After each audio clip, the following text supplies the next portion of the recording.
Regret തോന്നിയിട്ടേ ഇല്ല? ഒരിക്കലും തോന്നി. എൻ്റെ അടുത്ത് എൻ്റെ നാട്ടിൽ ഒരു അദ്ദേഹം ഒരു പഴയ വിപ്ലവകാരിയൊക്കെയാണ്. ഇപ്പം പുള്ളിക്കാരൻ ഒരുപാട് പുസ്തകങ്ങളൊക്കെ വായിക്കുന്ന ഒരാളുമാണ്.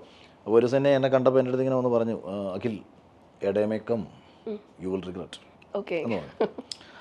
അപ്പം ഞാൻ അദ്ദേഹത്തോട് പറഞ്ഞ് അങ്ങനെ വരാതിരിക്കാൻ വേണ്ടിയിട്ടാണ് പരിശ്രമിച്ചുകൊണ്ടിരിക്കുന്നതെന്ന് പറഞ്ഞു. പക്ഷേ എനിക്കങ്ങനെ പശ്ചാത്തപിക്കേണ്ടി വന്നിട്ടില്ല. കാര്യം അതാ ഞാൻ പറഞ്ഞത്, ആ തീരുമാനങ്ങൾ എടുക്കാൻ ആരാണോ എവിടെ ഇരുന്നോ എന്നോട് പറഞ്ഞത് അയാൾ എന്നെ സഹായിച്ചുകൊണ്ടേയിരുന്നു.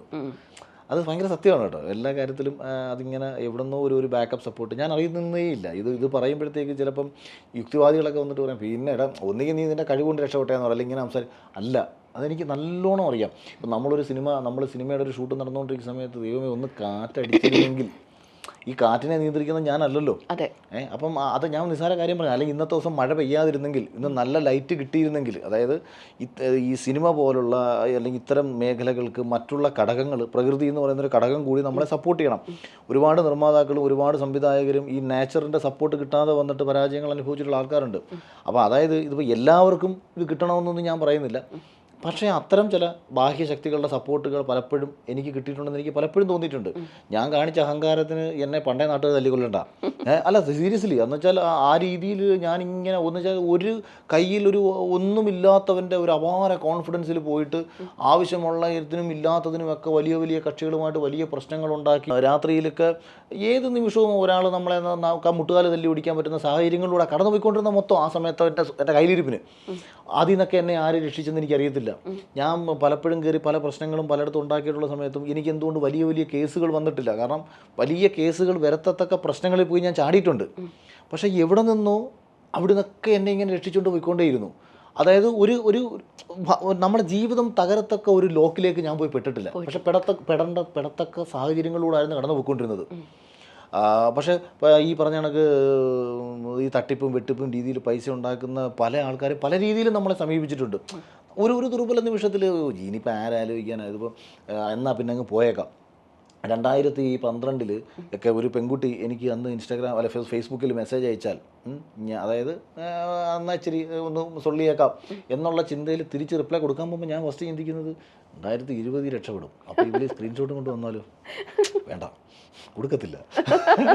അല്ല ഞാൻ പറഞ്ഞത്, അങ്ങനെ ഞാൻ പലതിനും ഇങ്ങനെ ചിന്തിക്കും.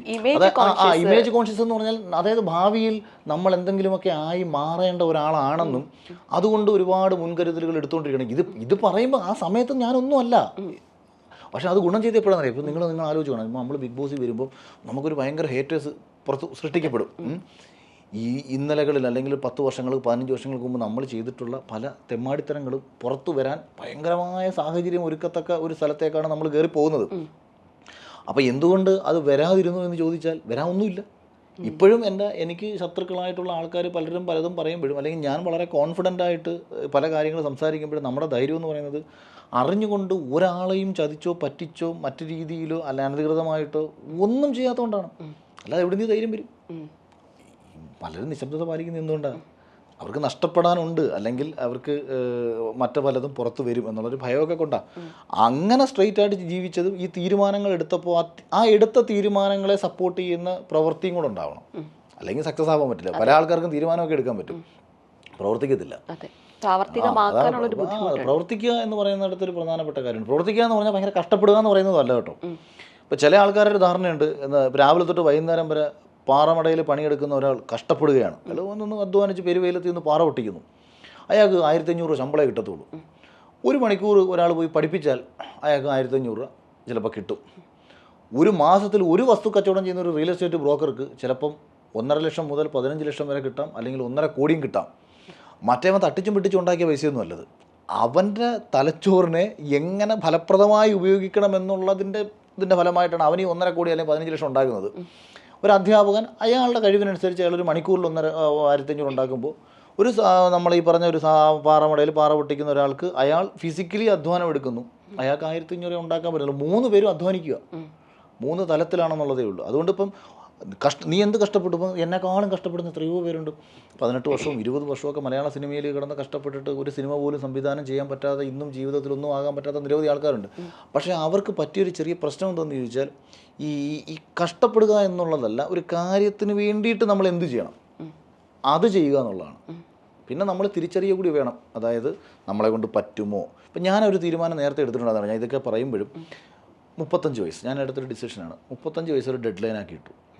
ആ 35 വയസ്സ് വരെ പരിശ്രമിക്കാം, രക്ഷപ്പെട്ടില്ലെങ്കിൽ ആത്മഹത്യ ചെയ്തേക്കാം. തിരിച്ചു പോകാൻ പറ്റത്തില്ല. കാരണം ഭയങ്കര ഒരു പരാജയപ്പെട്ടവനെ പോലെ എല്ലാവരുടെയും മുന്നിലേക്ക് നമുക്ക് ചെല്ലാൻ പറ്റില്ല. കാരണം നമ്മൾ അത്രയും ആൾക്കാരെ വെറുപ്പിച്ചു. അവരെല്ലാവരും പിന്നെ നിനക്ക് വേറെ പണി എന്ന് പറഞ്ഞാൽ പരിഹസിക്കുന്ന ആൾക്കാർക്കിടയിലേക്ക് പരാജയപ്പെട്ടവനെ പോലെ തിരിച്ച് ചെന്നിട്ട് 35 വയസ്സ് കഴിഞ്ഞതിന് ശേഷം എവിടെയെങ്കിലും പോയി ജോലി എടുക്കാൻ പറ്റും. പിന്നെ സമാധാനം കിട്ടും. നമുക്ക് ഒരു മണിക്കൂർ പോലും നമുക്ക് സ്വസ്ഥത കിട്ടത്തില്ല. പിന്നെ ഒരു ജീവിതം നമുക്കില്ല ആക്ച്വലി. അതുകൊണ്ടൊരു ഡെഡ് ലൈൻ ഇട്ടു. ഇത്രയും നാൾ ഞാൻ പരിശ്രമിക്കാം, അതിനുള്ളിൽ രക്ഷപ്പെടും എന്നുള്ളൊരു ബോധ്യത്തിൻ്റെ അടിസ്ഥാനത്തിൽ അങ്ങ് സഞ്ചരിക്കുകയായിരുന്നു. പക്ഷേ ഈ ഇപ്പോൾ പറഞ്ഞല്ലോ 35 വയസ്സിൽ രക്ഷപ്പെടില്ലെങ്കിൽ ആത്മഹത്യ ചെയ്യണം എന്നുള്ളത്, അല്ലെങ്കിൽ പരാജയപ്പെട്ടിട്ട് എനിക്ക് വീണ്ടും ജീവിക്കാൻ താല്പര്യമില്ല എന്നുള്ള രീതിയിൽ, അല്ലെങ്കിൽ ആഗ്രഹിച്ചിരുന്നില്ല എന്നുള്ള രീതിയിൽ, ശരിക്കും അപ്പം പരാജയത്തെ ഭയക്കുന്ന ഒരു വ്യക്തിത്വമാണോ അഖിൽ മാരാർ? അല്ലല്ല, ഇപ്പം നമ്മളങ്ങനല്ല. ഇപ്പം നമ്മൾ പറഞ്ഞില്ല, ഇപ്പം ചില ആൾക്കാരുണ്ട് ഇങ്ങനെ ഒരു പർട്ടിക്കുലർ കാര്യത്തിന് വേണ്ടിയിട്ട് പരിശ്രമിച്ചുകൊണ്ടേയിരിക്കും. അപ്പം നമുക്ക് 2 കാരണങ്ങൾ കൊണ്ടാണ് കിട്ടാത്തത്. എന്തുകൊണ്ടാണ് നമ്മൾക്ക് പരിശ്രമിച്ചിട്ടും കിട്ടാത്തതെന്ന് തിരിച്ചറിയാൻ നമുക്ക് കഴിവില്ലാത്തതുകൊണ്ടാണ്.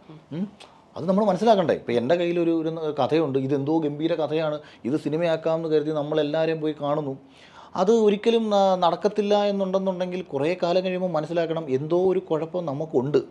അപ്പം നമ്മളെക്കാട്ടി ഷോർട്ട് ടൈമിൽ പല ആൾക്കാരും കയറി പോകുമ്പോൾ ആ കയറി പോകുന്നതിനും എന്തോ കഴിവുണ്ട്. അപ്പോൾ അതിൽ ഇത് ഈ വ്യത്യാസം നമ്മൾ പതുക്കെ തിരിച്ചറിയണം. അപ്പം അല്ലെങ്കിൽ ഈ കാലഘട്ടത്തിനനുസരിച്ചിട്ടുള്ള ഒരു പരിപാടിയുമായിട്ടല്ല ഞാനിപ്പോൾ മുന്നോട്ട് പോയിക്കൊണ്ടിരിക്കുന്നത്. ഈ തിരിച്ചറിവും കൂടി നമുക്കുണ്ടാവണം. അല്ലാണ്ട് വെറുതെ നമുക്ക്, അപ്പം ഞാൻ പറഞ്ഞത് ഇപ്പം പരാജയപ്പെട്ടാൽ ആത്മഹത്യ എന്ന് ഞാൻ ഈ പറയുന്നതിൻ്റെ അർത്ഥം എന്ന് പറയുന്നത് എനിക്കൊരിക്കലും പിന്നീട് ഞാനായി ജീവിക്കാൻ പറ്റില്ല.